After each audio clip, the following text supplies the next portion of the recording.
from 8. The Radio Wammo Breakfast. The voice of the creative economy. With Vincent Heeringa.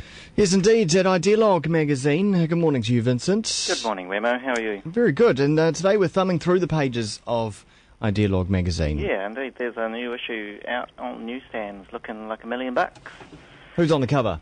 Well, interesting bunch of guys. Our kind of poster boys for Ideologue, really. It's Sam Morgan, founder of Trade Meets, Stephen Tyndall, the founder of The Warehouse, and Rod Drury, the founder of Xero, the big accounting software company. And the reason we got those three amigos on the cover is because they all involved in internet startups in various capacities. You know, they're quite serious investors in New Zealand internet and software scene, all incredibly frustrated at the lack of broadband capability in New Zealand.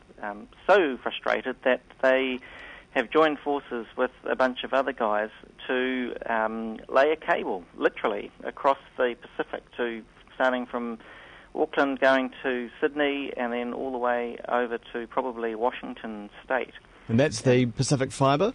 Pacific Fibre, yeah, which is anywhere between a $400 and $600 million exercise of laying fibre optic cable across the Pacific and then joining it up at both ends. And hopefully joining it up to a high-speed fibre network here in New Zealand eventually. Yeah, well, there are two problems with the New Zealand internet.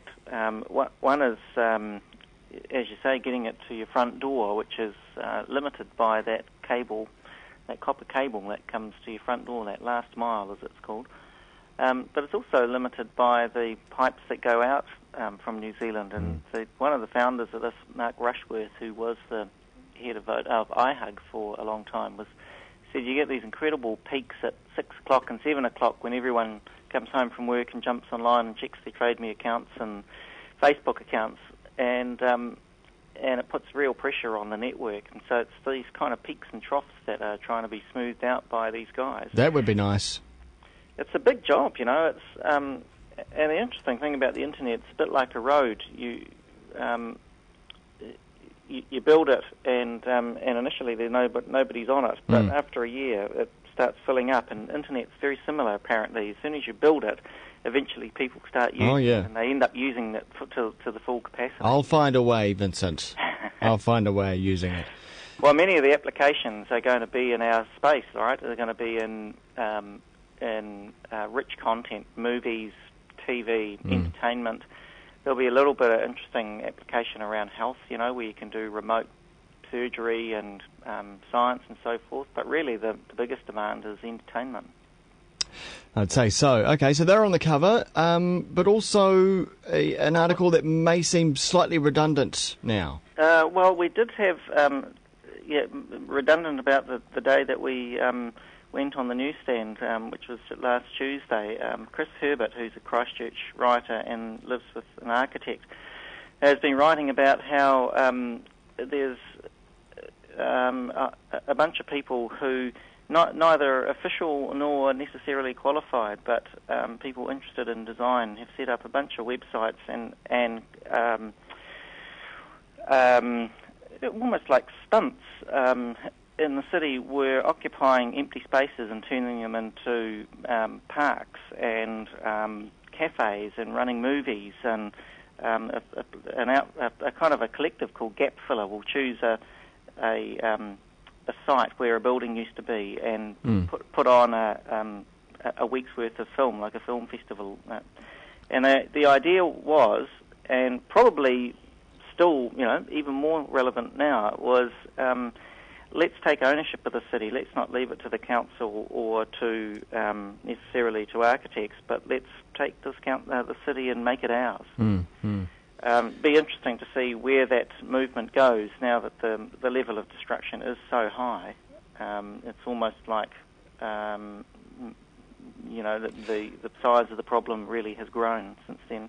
Well, another story that I think would be of real interest to our listeners on Kiwi is do you remember Illicit, Martin Edmund? The clothing label? The clothing label, yeah, that spawned misery, and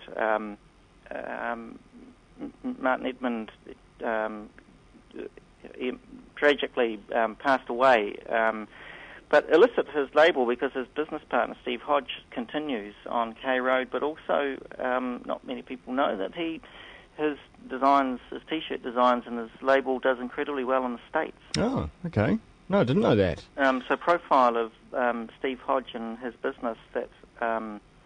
Is it through stores in the States or online? Yeah, no, it's both actually. They have a distributor up there who distributes.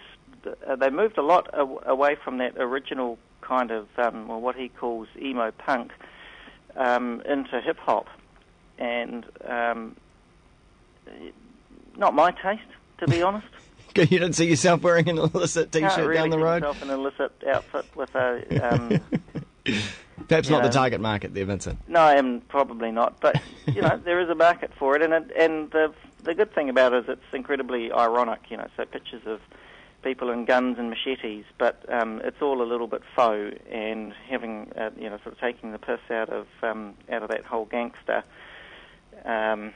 whatever it is, gangster movement, I suppose. Yeah. But so cool to see an alternative label like that being generated from New Zealand and sold to the States. It's exactly what we're talking about. Absolutely, definitely. Sounding so hip there, Vincent. Thanks so much today for that. Well, I am the publisher of Groove Guide. This is true. You'd always I believe you were speaking to our lovely Sam Wicks yesterday. Yeah, every Wednesday on the show, and of course it's made into a video as well, and you can find that up on the Groove Guide blog. Awesome. Nice one. We'll talk to you next week. Excellent. Thanks very much. That's Vincent Heeringa from Idealog magazine. You can find also his blog up at idealog.co.uk.